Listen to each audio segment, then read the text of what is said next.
ഇനി ഇവിടെ നമ്മൾ മനസ്സിലാക്കേണ്ട വേറൊരു കാര്യം, റഫ്ഉൽ ഹദസി, അശുദ്ധിയിൽ നിന്ന് ശുദ്ധിയാവുക എന്ന് പറയുമ്പോൾ നമ്മൾ മനസ്സിലാക്കേണ്ട ഒരു കാര്യം, ഇപ്പോൾ നമ്മൾ ജനാപത്തുകാരനായി അല്ലെങ്കിൽ ആർത്തവകാരിയാണ്, വലിയ അശുദ്ധിയാണല്ലോ. ആ അശുദ്ധിയിൽ നിന്ന് ശുദ്ധിയാകാൻ വേണ്ടി നമ്മൾ കുളിക്കുമ്പോൾ നമ്മുടെ നിയ്യത്ത് എന്താണ്? വലിയ അശുദ്ധിയിൽ നിന്നും ചെറിയ അശുദ്ധിയിൽ നിന്നും ശുദ്ധിയാകട്ടെ എന്നുള്ള നിയ്യത്തോട് കൂടിയാണ് നമ്മൾ കുളിച്ചത്. അങ്ങനെയാണ് പിന്നെന്ത് ചെയ്യേണ്ട ആവശ്യമില്ല, വേറെ വുളു എടുക്കേണ്ട ആവശ്യമില്ല. ഒരാൾ ജനാപത്തുകാരനായി, അയാൾക്ക് നിസ്കരിക്കാനുള്ള സമയമായി, അപ്പൊ അയാൾ ശുദ്ധിയാകാൻ വേണ്ടി കുളിക്കുമ്പോൾ അയാളുടെ മനസ്സിലുള്ള എന്താണ്? ചെറിയ അശുദ്ധിയിൽ നിന്ന് വലിയ അശുദ്ധിയിൽ നിന്നും ശുദ്ധിയാകുന്നുള്ള നിയ്യത്താണ്. അങ്ങനെയാണ് അത് മതി, പിന്നെ വേറെ വുളു ചെയ്യേണ്ട ആവശ്യമില്ല. അപ്പോൾ തന്നെ ഒരു ആർത്തവകാരി, അവർ കുളിക്കുമ്പോൾ അവരുടെ മനസ്സിലുള്ള എന്താണ്? ഈ നിയ്യത്താണ്. അപ്പോൾ ആ കുളി തന്നെ മതി. ഇത് നിർബന്ധമായ കുളിയുടെ കാര്യമാണ്. ഉണ്ട് അതുണ്ട്, അത് വേറെ വിഷയം, നമ്മൾ അങ്ങോട്ട് പോയിട്ടില്ല.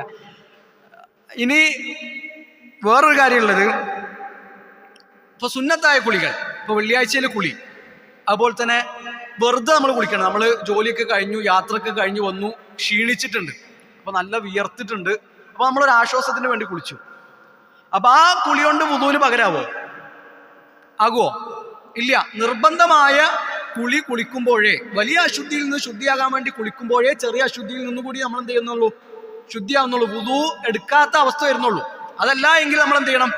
വുദൂ എടുക്കാനാണ്. ഒരാൾ വെള്ളിയാഴ്ച കുളിക്കുകയാണ്, വെള്ളിയാഴ്ച കുളിച്ചു എന്നതുകൊണ്ട് അയാൾ വുദൂ എടുക്കേണ്ടെന്നല്ല, അയാൾ എന്ത് ചെയ്യണം? വുദൂ എടുക്കണം. അല്ലെങ്കിൽ അയാൾ തണുപ്പ് കിട്ടാൻ വേണ്ടി, നല്ല ചൂടുള്ള സമയമാണ്, ശരീരം ഒന്ന് തണുപ്പിക്കാൻ വേണ്ടി അയാൾ വുദൂ ചെയ്തു, കുളിച്ചു. അപ്പോഴും എന്ത് ചെയ്യണം? വുദൂ വേറെ തന്നെ എടുക്കണം. അതും ഈ ഒരു മസ്അലയിൽ നമ്മൾ മനസ്സിലാക്കേണ്ട ഒരു കാര്യമാണ്. എങ്ങനെ കുളിക്കാം. ഇത് വുദൂ ഇല്ലാത്ത അവസ്ഥയെ പറ്റിയിട്ടാണ് പറയുന്നത്. എങ്ങനെ?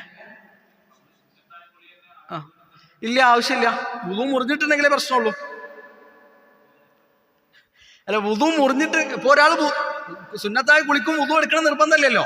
ഒരാള് വലിയ അശുദ്ധിക്കും വുദൂ എടുക്കണം നിർബന്ധമല്ല. അയാൾ കുളിച്ചു, വുദൂ എടുത്തിട്ടില്ല, അങ്ങനെയാണെങ്കിൽ വുദൂന്റെ ആവശ്യമില്ല എന്നാ പറഞ്ഞത്. വുദൂ എന്നുള്ളത് സുന്നത്താണ്. കുളിക്കുന്നതിന് മുമ്പ് വുദൂ എടുക്കുക എന്നുള്ളത് സുന്നത്താണ്. അത് എടുത്തിട്ടില്ല എങ്കിലും പ്രശ്നമില്ല. എന്നാൽ ഒരാൾ വുദൂ എടുത്തിട്ടുണ്ടെങ്കിൽ പിന്നെ എടുക്കേണ്ട ആവശ്യമില്ല. വുദൂ മുറിഞ്ഞിട്ടുണ്ടെങ്കിലേ എടുത്താൽ മതി. ക്ലിയർ ആണല്ലോ?